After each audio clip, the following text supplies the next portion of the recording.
a narrow platform. This platform was about 2.7 to 3 meters above the ground. That's about 8 to 10 feet off the ground. It was designed as a kind of floating bridge challenge, where contestants had to move around it. The platform was crowded with 12 participants, including hosts, the king, where the circus superstars, which made balancing放置されるのもいいけど、そろそろ何かしてくれてもいいなら。ねえ、お願い。あなたのお願いを聞いてあげるから。ね。とびっきりのエクスタシーが欲しいの。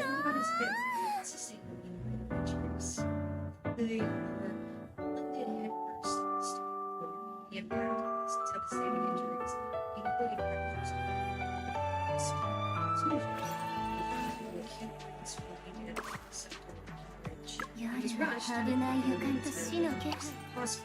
Where doctors quickly determined that his condition was critical. The injuries were so severe that surgery was not possible and Hope had slipped into a corner. 夜は危ない予感と死の気配を運んでくるの。スイート。The accident began gathering debris for him.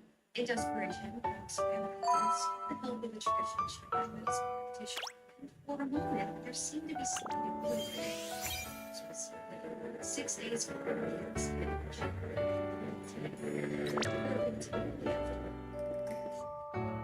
was deceased. Was first his president donated Felix fans had poured into the streets and tributes played across the city's radio and TV channels. His funeral, which by fellow participants and fans. The band itself was shouted by the loss. He only had been planning both Japanese and Mandarin. To of course, now the episode of the variety show, which all of this is now mixed media. You have heard, the cameras were rolling in the entire incident, but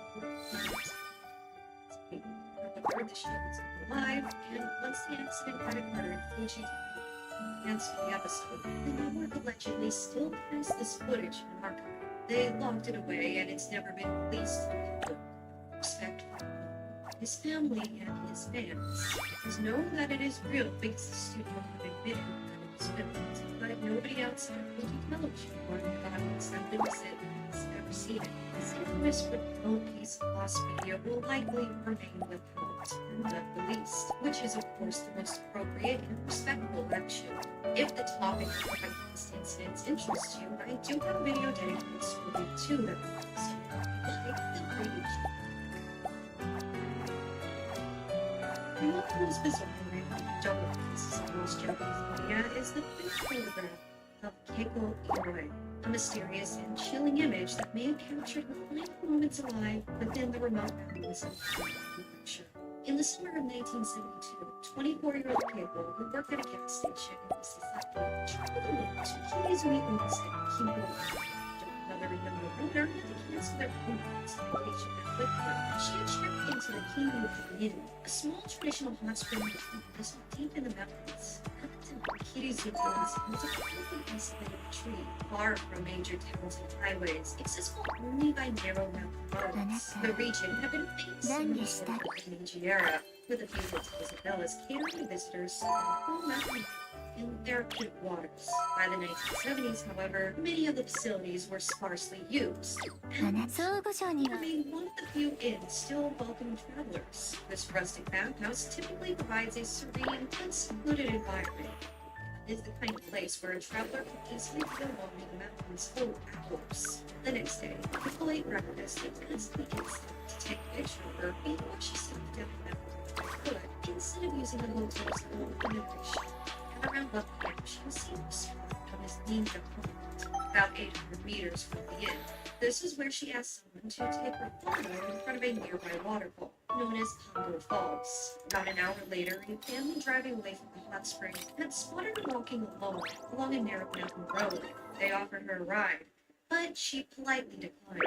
That was the last time Keiko Inoue was seen alive.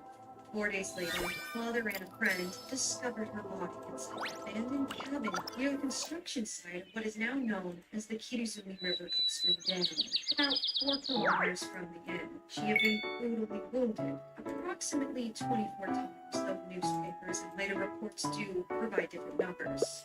The police launched a large investigation, interviewing locals, dam workers, fishermen, and tourists, but the search had quickly stalled. Many workers were away from that area due to the Earth Festival taking place. The hot spring mostly hosted families who lived within the hot spring itself, and the inn staff all had clear alibis. The remote location, rugged terrain, and lack of advanced forensic tools in the 1970s made it almost impossible to gather evidence. The weapon, believed to be part of a hiker's survival kit, was never found. Despite years of effort, no suspect was ever identified. But there was still hope, held within the camera Keiko had taken with her and its undeveloped どうしてこんなことに vehicle that Keiko had not 話を taken 聞いてくれ pictures. そうにない And し when her camera was ひなぎくの家まで逃げよっか photos 怪しい taken 奴らが路地に早くミネルヴァの姉を呼んで suggest ここは憎んでるか the ら first two were simply in しないと by staff. Keiko and waterfalls in the pond. But this is where history deepens. Soon こ after の the case 橋を was 渡れば news, 建物の裏手に出るよ claiming he had met Keiko in the pond and taken あの multiple 景色 pictures of her. 懐かしい She had あれが向こうのあいつらを振り切るとは He な had intentionally やるじゃね pretended not to know how to どうだ police treated ここら him で as a 私と witness 勝負して and gave a name, address, and まとめて workplace. かかってきてくれたらいいんだ Honest ぜ investigators disappeared. 随 When 分自 police 信がある checked, みたい they だけど man didn't exist. His やる identity から was にはこっちも手加減しないよ to this day, nobody knows who this man was. Whether it was any real connection to the case, or if he was the person responsible for the murder, simply pointing to investigators. Now, here comes the photograph, the lost media of the press. The body was never officially released, but those who saw it described it as people standing stiffly in vegetation near the waterfall. Less than an hour back from the scene of the murder. Their expression was not happy, it was serious. 足軽を邪魔するなら Even said there was a strange glow or something mist that could go at the bow. Right before the case. The photo itself has never surfaced. Only secondhand accounts of this recreation of the photo exists. Something used with public to avoid sensationalism. While others think it was lost over time or intentionally omitted, some view it as evidence that something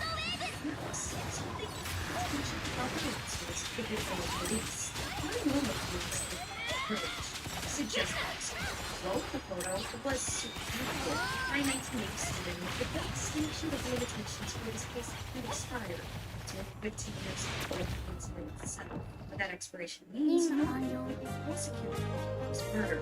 Some worry the files, including that final photo, have been destroyed or completely lost in archive over the years. While researching this myself, I encountered this blogger who looked over the case notes themselves. They emphasized the importance of remembering Keiko so that her life and passing are never forgotten.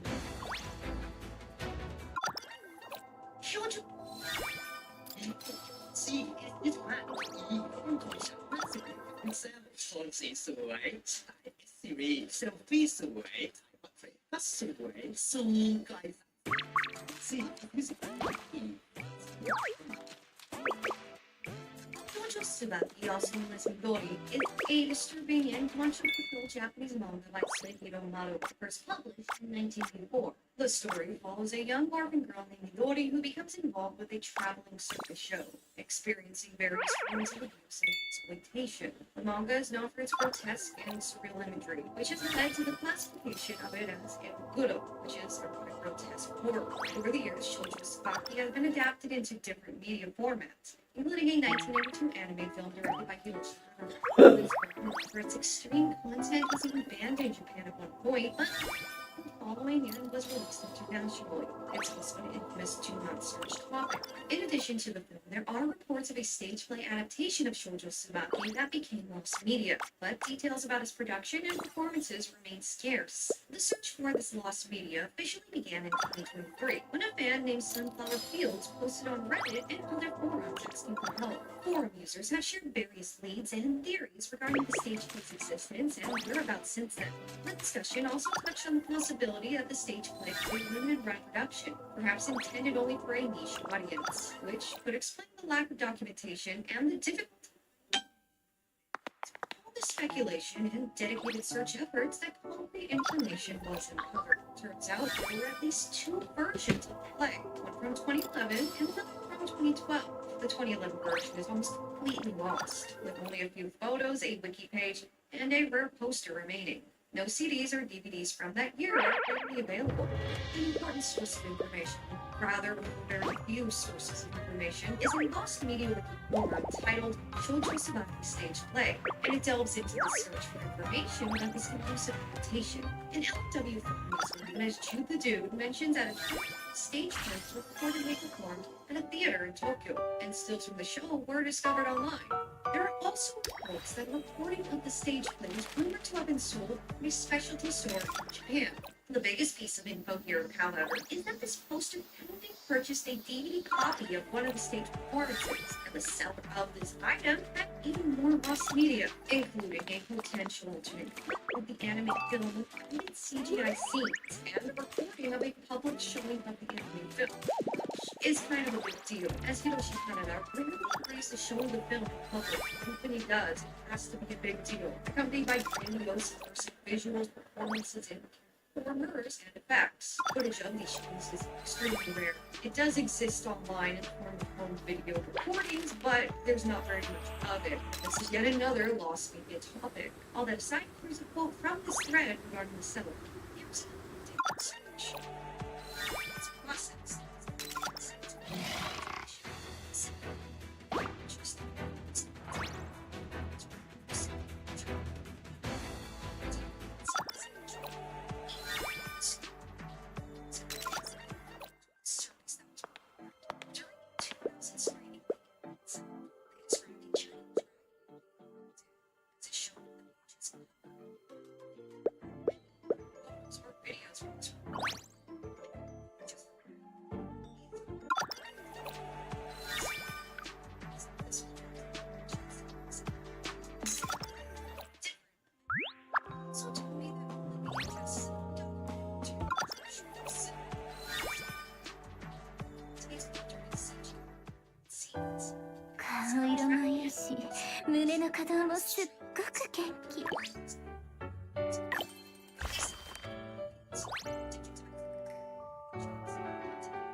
Very interesting, but it's the stage play.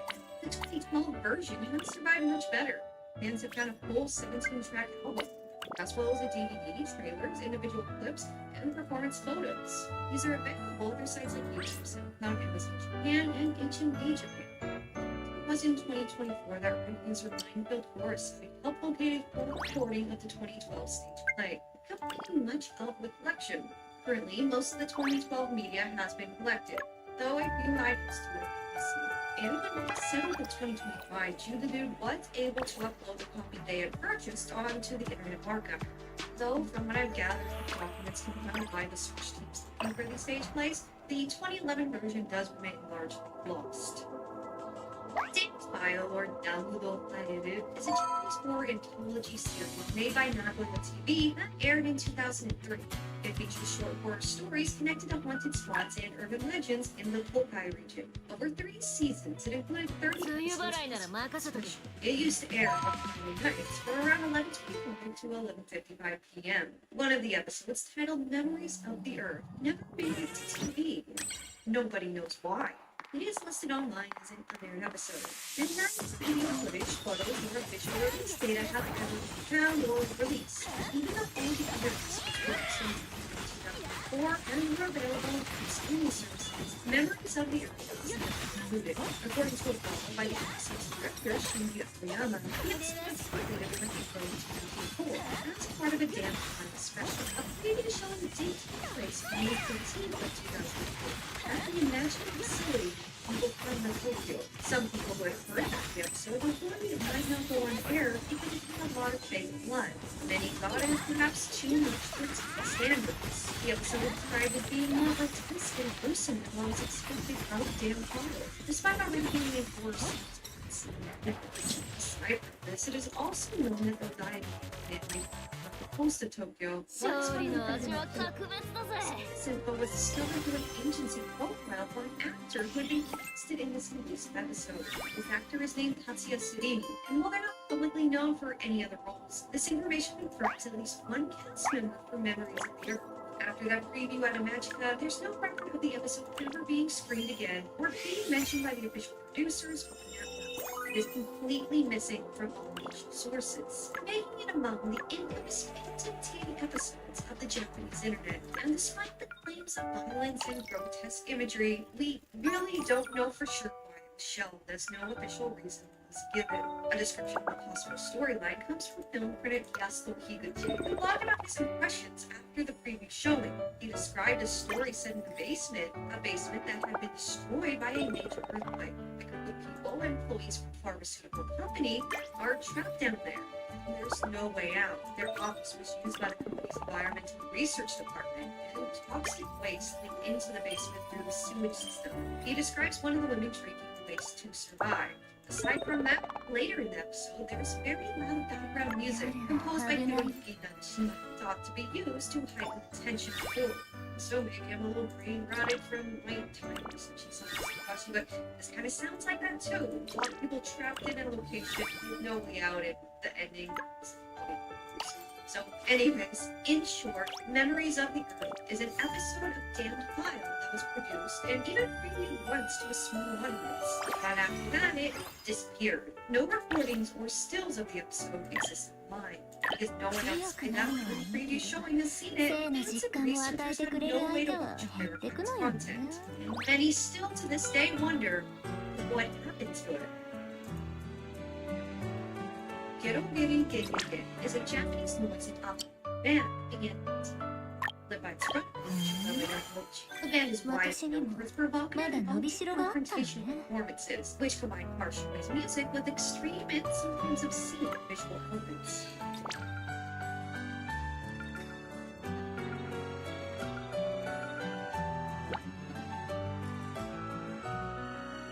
Work has explored taboo subjects, including NSW content, excrement, and other shit 今なら material. どんな球でもホームランにできそうだぜ Music and performance art, Gerogeri Gegege バットが軽くなった気がするぜ underground music scene. Their influence extends beyond Japan, shaping local voice experimental music and inspiring other artists such as Birdsville.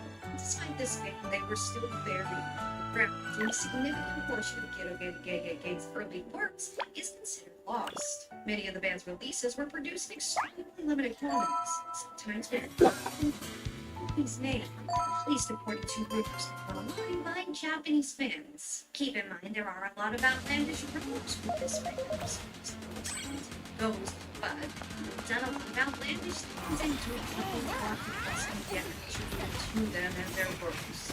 They were distributed through mail order at live shows, tapes and CDs that rarely left private hands. The seems to be obvious that it is the ephemeral nature of the repeated content discouraged reissues, and thus made many of their early recordings functionally inaccessible. The band's philosophy emphasized transient anti-commercialism and shock value, which sometimes led to recordings being intentionally destroyed or never officially released. As a result, fans and collectors have spent decades trying to track down these elusive works, but public access remains extremely limited. Additionally, rumors exist of collaborations with other music artists sets, although none of them being traced or verified. Again, it was this band's intention to challenge traditional ideas of music distribution and art preservation. They made music with the intention of not wanting it to be preserved. They wanted it to become cross media. So it was even term people thrown around and used as a community to begin with. Eyewitness eyewitness accounts and collectors' testimonies form the primary evidence for these lost works. Forum posts and discussions display the difficulty of locating early tapes. Many of these tapes were intentionally discarded over time by the band themselves, but a lot of them were probably also unintentionally discarded over time due to neglect, or just forgetting you had them and they just, get lost at some point. Needless to say, there's a lot of lost people with this band, and a lot of it will be gone forever. And of course, the lost works hold cultural significance beyond the shock factor. They document the emergence of and provide insight into DIY underground distribution in the 1980s. Despite these barriers, there are several people online who are attempting to reconstruct their discography. And you know what? Ghetto Gege lost works are definitely not the only lost works from the underground music scene in Japan. There's probably so much out there that isn't documented at all. Not probably, definitely. Especially considering all the music mysteries I've encountered online, from the Akibate to Nippon and Nippon. There are even artists I recall seeing performing on the street in Tokyo as I physically walked past them when I was in Japan, whose music may be lost or undocumented now. But I digress. While some rare music may exist in private collections, verifying public copies could never emerge.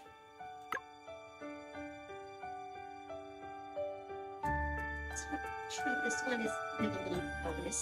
This one only has one known account, and thus not it's really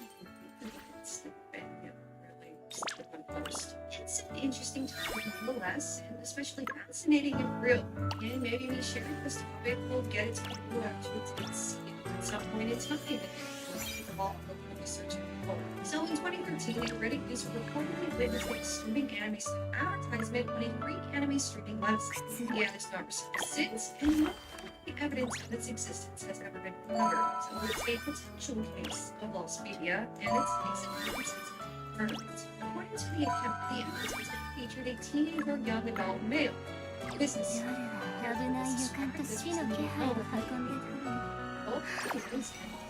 The scene was set in a dark, empty room where the character was crying. At the center of the room was an unusually large suitcase. After a period of hesitation, the young man entered the suitcase and looked inside. At this point, a robotic female voice, apparently computer-generated, began narrating in monotone. This voice allegedly recited phrases such as, "Very bad sadness and this happened." The ad then took on more disturbing imagery. The suitcase began shrinking, slowly crushing the character inside. Perspective shifted into the interior, showing the man becoming compacted. His facial expression heavily shifted into an unseeing smile. More of his bones were shown snapping, and his eyes bulged. Despite the graphic content, no blood or gore was depicted. On the outside, the suitcase appeared unchanged. No damage shown.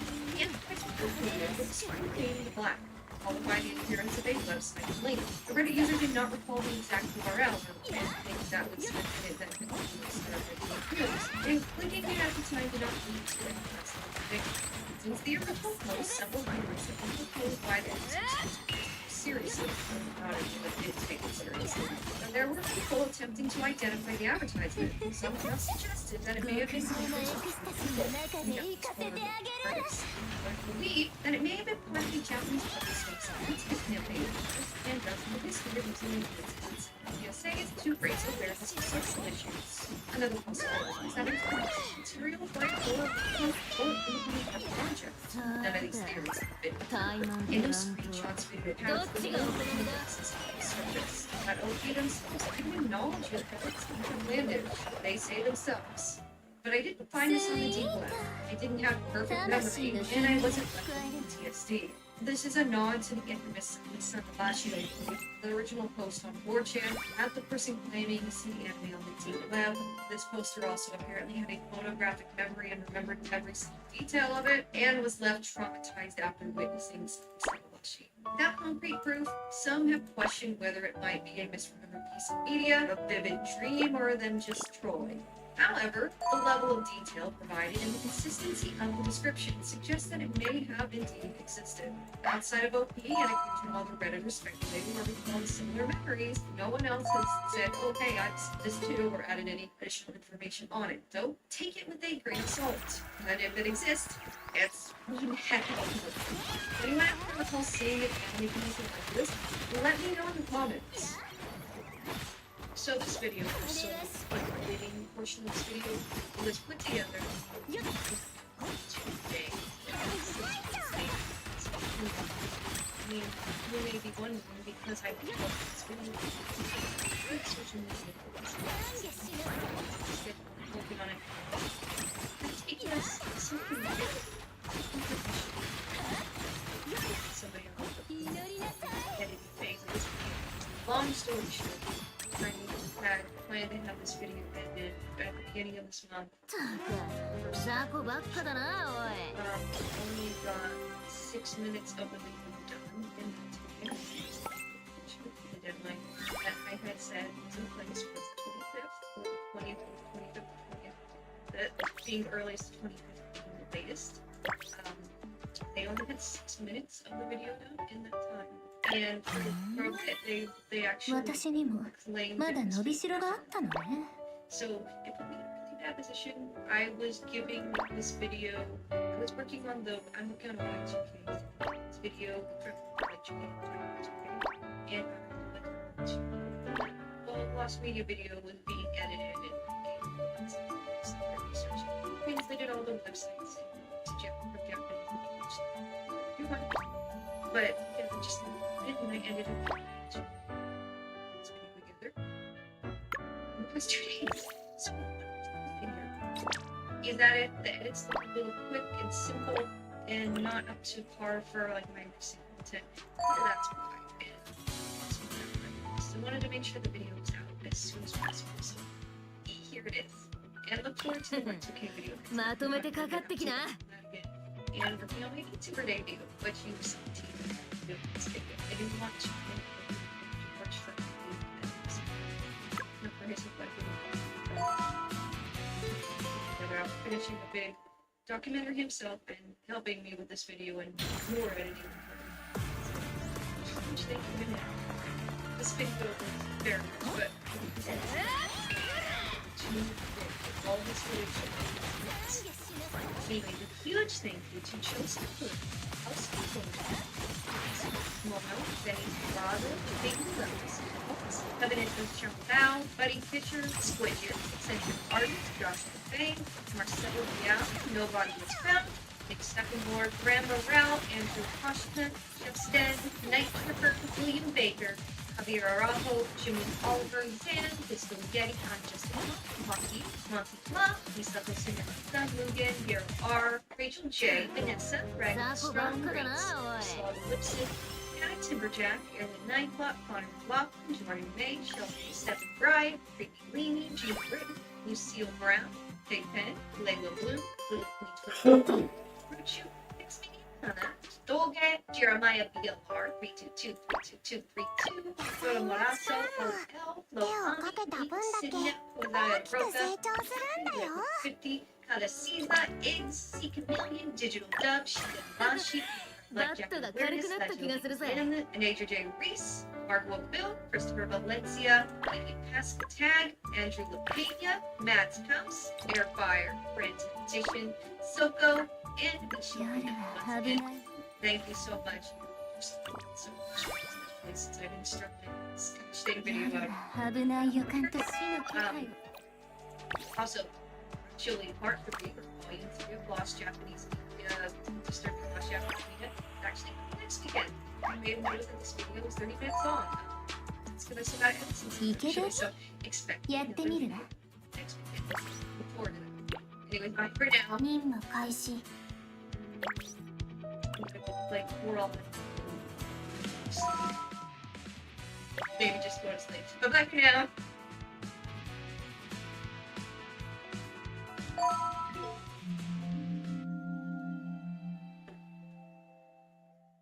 どうしよう食費と装備の This 整備 video 費用 was が so curious to see the Japanese paranormal footage.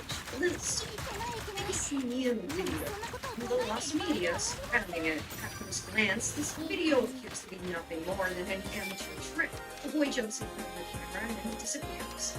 The blinking bit of editing. And what's made this so famous and unsettling is the intrusion of the face that seems to materialize in the corner of the frame. We see often described as a soft mute, unlike the voice disappearance, which audiences can understand as staged. The appearance of the face is interpreted as inexplicable, even supernatural. The video is best known for its broadcast on the program Usul Japan, which specialized in an unverified phenomenon. But what makes the face nude case particularly compelling within the sphere of lost media is the persistence of claims that multiple versions of this clip do exist, and some of which can no longer be located. On Japanese forums, participants have long claimed that this is a different iteration from the one widely circulated today. Some remember a version where the face was much larger and bluish, while others insist the boy was thinner and paler, intentionally more off-putting, even leaping from a sofa instead of standing by a window. In these alternate accounts, the face of the face sometimes entered from the left side of the frame rather than the right. Such testimonies repeated over decades have people who believe that there was once another, now lost version of the footage. Mixed up and varying recollections are anything but uncommon when it comes to lost television programming, especially when the programming itself is related to some element of fear or surprise. People's memory does tend to be fragile, so shown in the 1990s and early 2000s often aired once or twice, leaving no official archive, and fans have long been piecing together fragments from home recordings or written accounts. These new videos seem to fit this pattern. For years, viewers debated which show first aired it, as it's been confirmed that this clip has aired on multiple programs, at least based on all the multiple accounts claiming they saw it on different shows. Some suspected a late-night program known as 11 p.m., while others thought it originated elsewhere. Eventually, more concrete evidence surfaced. The earliest verifiable broadcast was not Usul Japan at all, but was a show called Thursday Special. The show aired on March 20th of 1991, and that probably not contained the face nude footage, also various experiments and reenactments of the face nude footage designed to test whether the phenomenon could be faked on camera. So, there were multiple different versions, but they were recreations of that original version that's already available online. Comparisons between the Thursday Special broadcast and the later Usul rebroadcast also highlight a subtle but significant difference. In the 1991 version, when the face appears, resembling a telephone bell is audible. That cue is absent in the Usul airing. The original also displayed an on-screen timestamp, September 15th of 1990. Which marked the recording date and was very common on old VHS camcorders of that era. It often had the date on screen because of home videos and such. Now, this timestamp was removed in later rebroadcasts. These changes may have also contributed to the impression that a wholly different version of the original footage once existed. And when memories are clouded by fear, sanitization, or years of retelling and just changing the story a bit, viewers could come to believe that they had seen something is lost. The Thursday Special footage itself complicates matters further, as like I said, the broadcast did not merely present the raw clip, but surrounded it with multiple recreations. Over time, viewers could easily fold these reenactments into their memory of the original, remembering them as entirely separate versions and have since disappeared. Unlike a wholly missing film or a deleted broadcast like you've seen within a broadcast, the clip itself still exists and circulates. The supposedly different versions, vividly recalled but never recovered, remain spectral presences in this discourse. And there are a lot of cases of this media that have similar scenarios where a lot of people recollect different versions of things and they ended up, not being completely like that. Despite all of that though, the absence of the confirmation of those specific versions of the face nude clip existing, like the one with the bluish face and whatnot, this absence fuels the same research and speculation that drives other lost media investigations, and it's still going to an extent. So the general conclusion for many is that no genuine alternate version of the face nude video is out there. Just those recreations and different versions of variety shows. So it's possible that those fake alternate versions are out there somewhere. The Armenivaca TV special refers to a now-lost 1979 live broadcast by TV Folklore that captured what many believe to be a miraculous event involving a statue of the Virgin Mary in a convent in African Japan. The statue was reported to shed tears, and sometimes these tears were described as being red, like blood, and in addition delivered spiritual messages to a local nun named Sister Agnes Hatsuko Sasagawa. Sasagawa had witnessed to numerous significant occurrences with the statue, with the earliest occurring in 1973. And according to Sasagawa, from 1975 to 1981, the statue reportedly left tears on at least one head.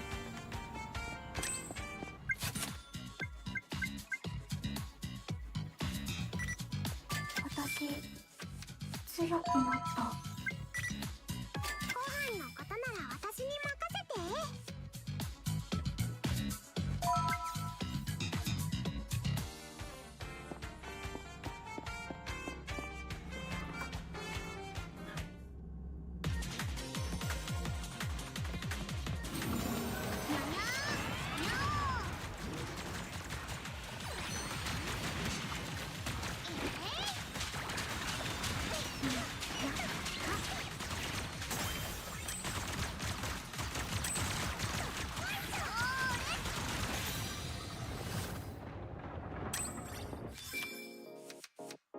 これ使いやすい。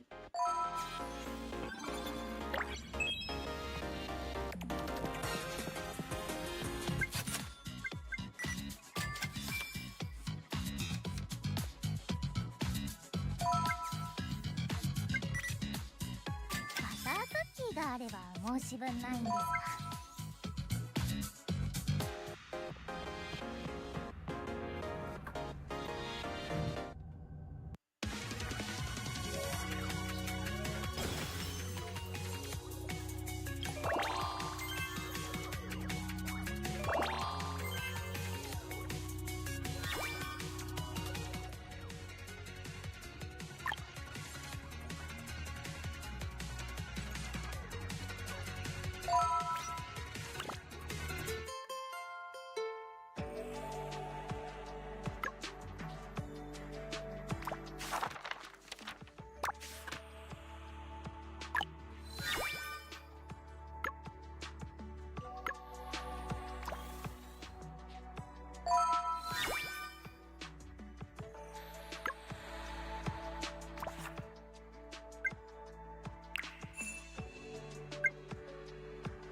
ノバの外から来た敵なら私を楽しませてくれると思ったんだけど、内野人って言っても所詮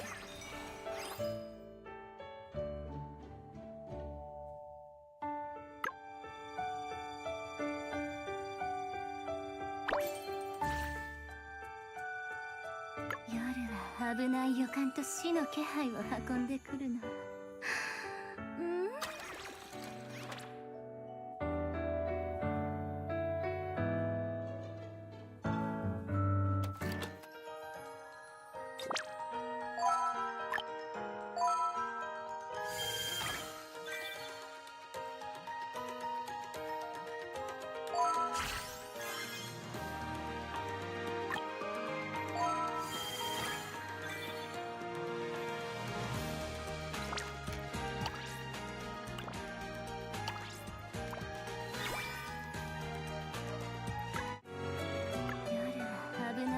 と死の気配を運んでくるの。スイート。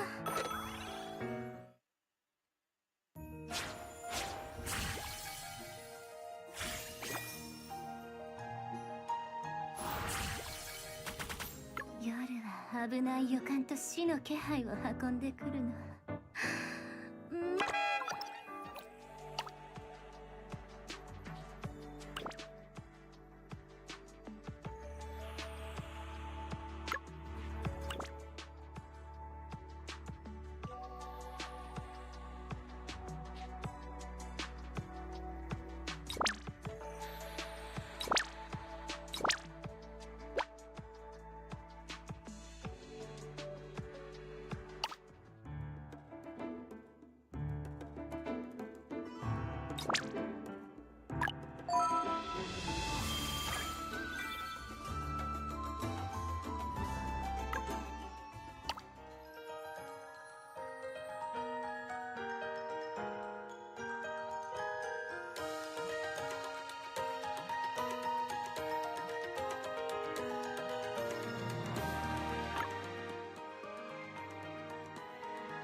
任務開始。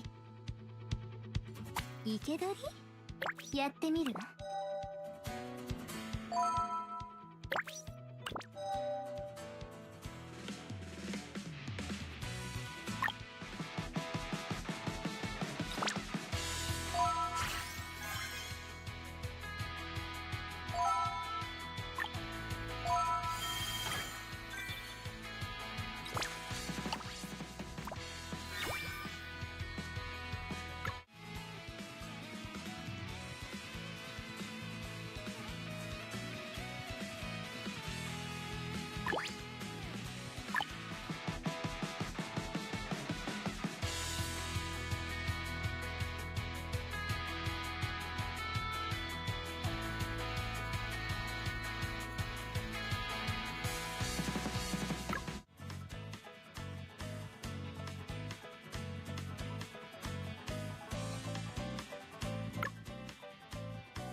ボス、シャロを捕まえてもいいですか？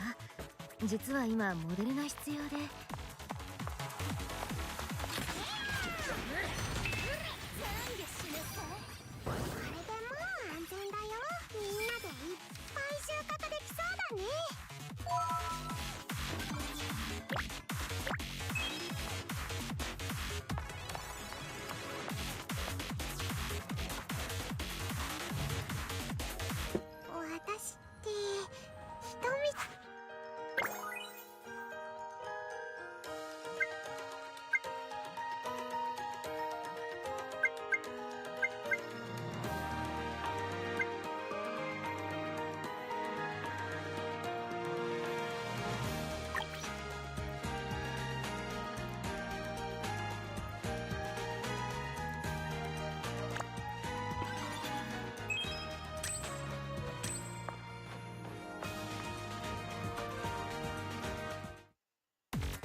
面白そうね。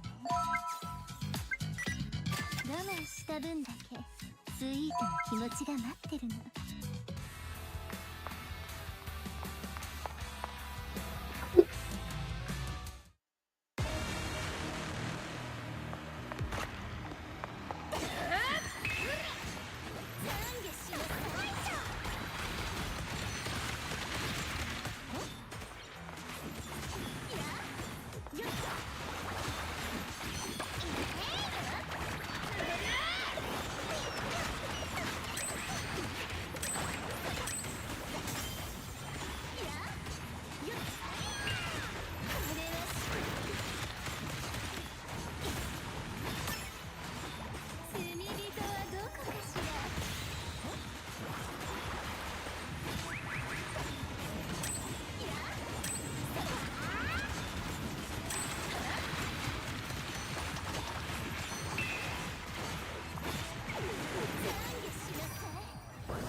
へえ、面白そうね。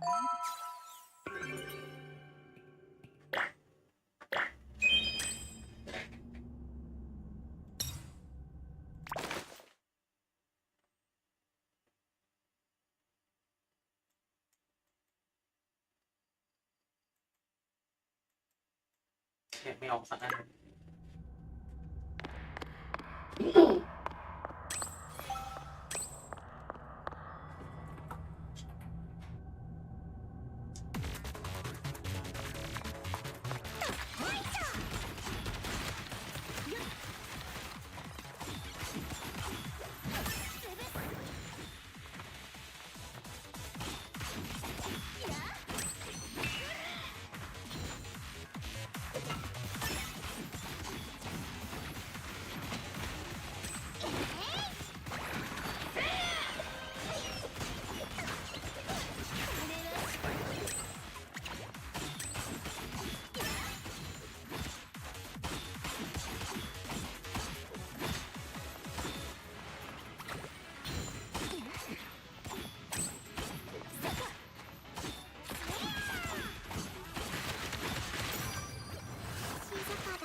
戦闘じゃないの？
根性なしどもだ。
และบรรดาอสูรยักษ์ลุกลามกลายเป็นมหาภัยพิบัติมันจะเป็นยังไงศึกพุทธไคจูได้ทำลายโลก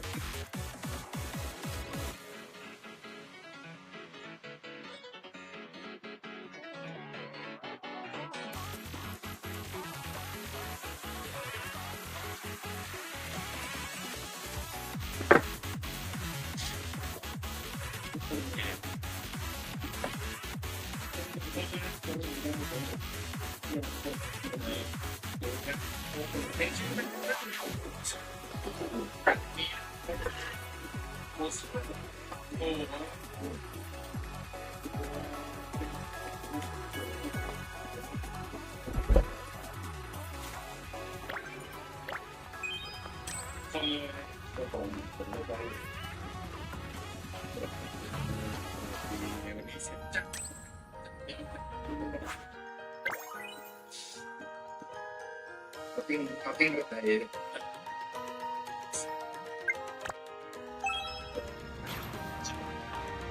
พูดจะดีอ่ะพูดจะดีอ่ะไม่เขาไม่ขึ้นเล่นไม่ขึ้น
ไปก็ไปเดี๋ยวก็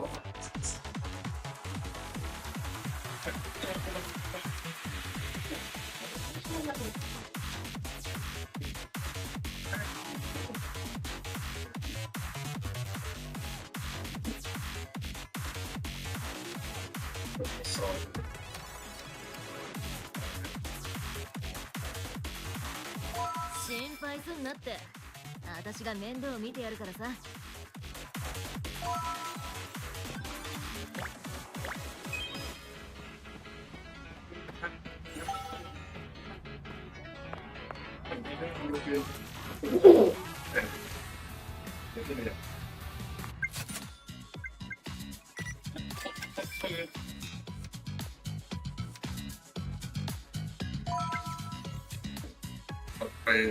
ไปลง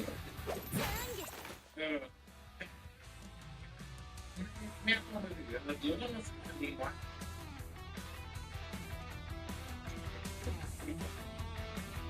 มันดีขึ้นเลย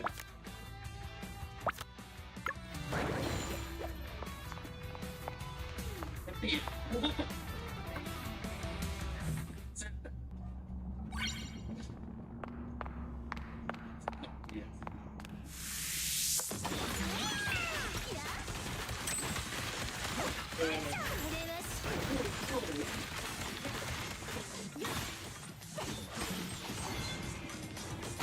ป็นคนนี้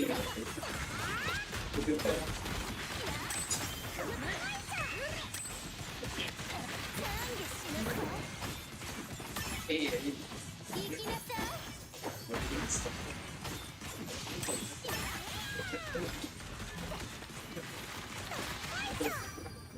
私を楽しませてくれる言うてやつどこかしら。いやなんか違う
あなた懺悔したいな。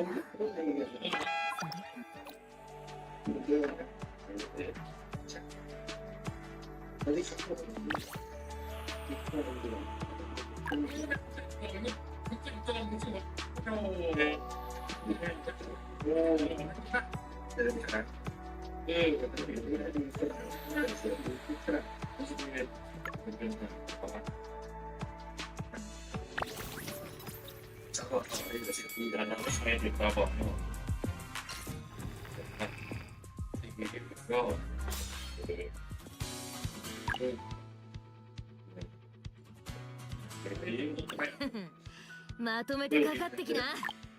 เ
ทำเป็นกันเที่ยอะไรอีดอกเข้าเจ๊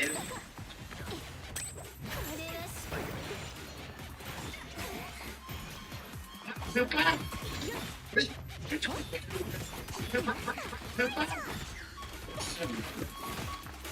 เอ๊ะแล้วทีนี้เล่นมาไม่ได้เป็นคนที่ต้องทำความหมดไม่ว่า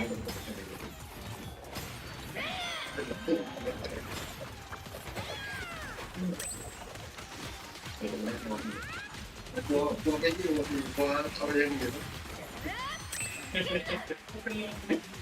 คิวในของมันเป็นน่าจะนอนดูดู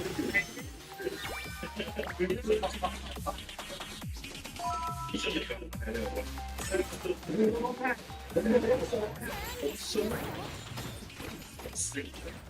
สิกระชน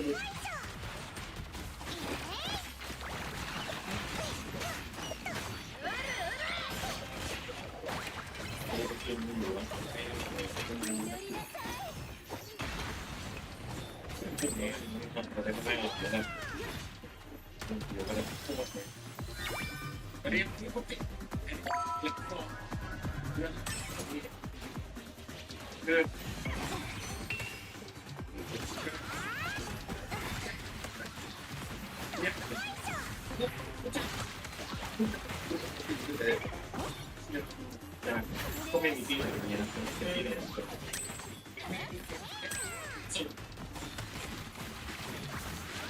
เนี่ย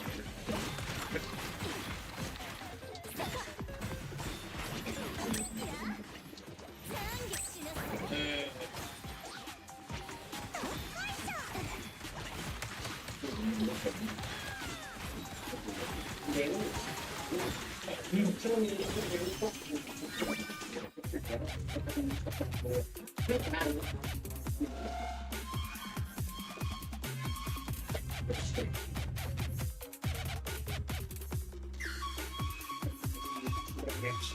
ได้ยังไงเพิ่มเอ็กซ์แต่ช่วงนี้ผมที่จะเป็นอีกสิ่งให้ผมตัวเองเล่นได้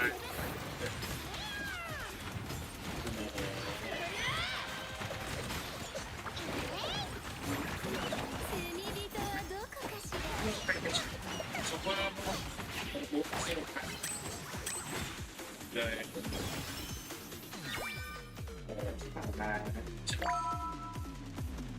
เป็นคนที่เป็นทุกคนเสีย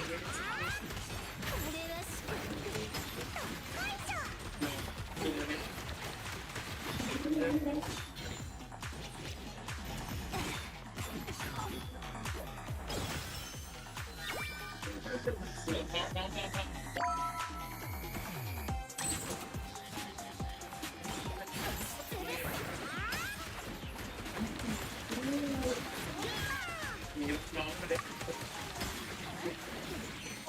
ต้องมีน้องชอบเด็กกับเด็ก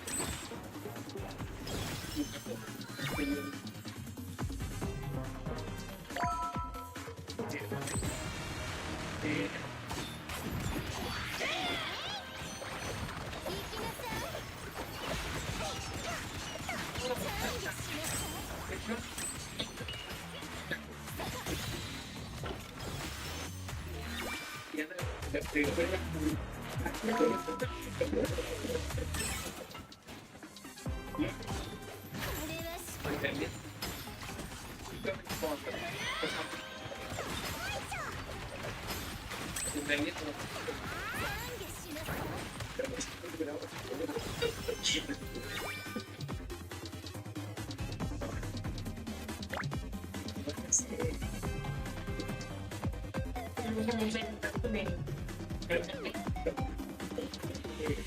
มีแล้วก็ด้วยใจร้ายให้พี่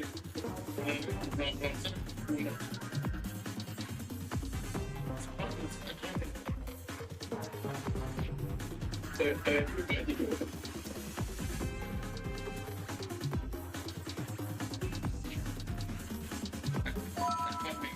เป็นแบบนั้นโอ้โหแต่ยังต้องดู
あなただ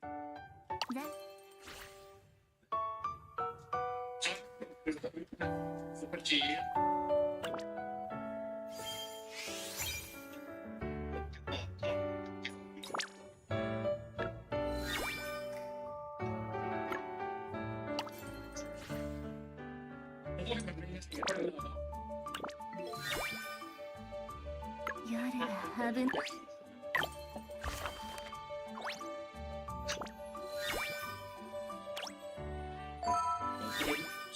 い 훌륭한 실험을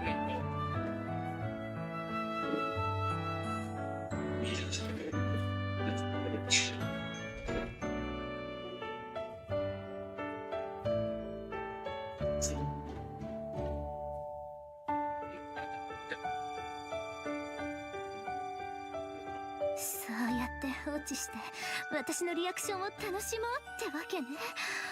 ゾクゾクするわ。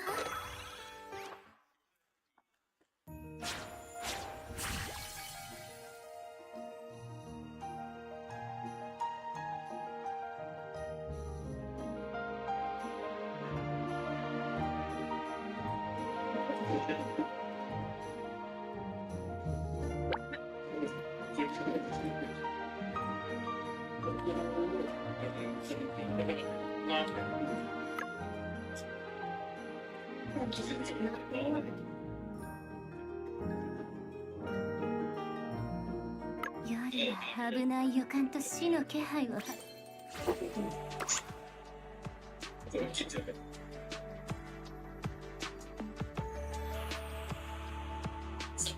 夜は危ない予感と死の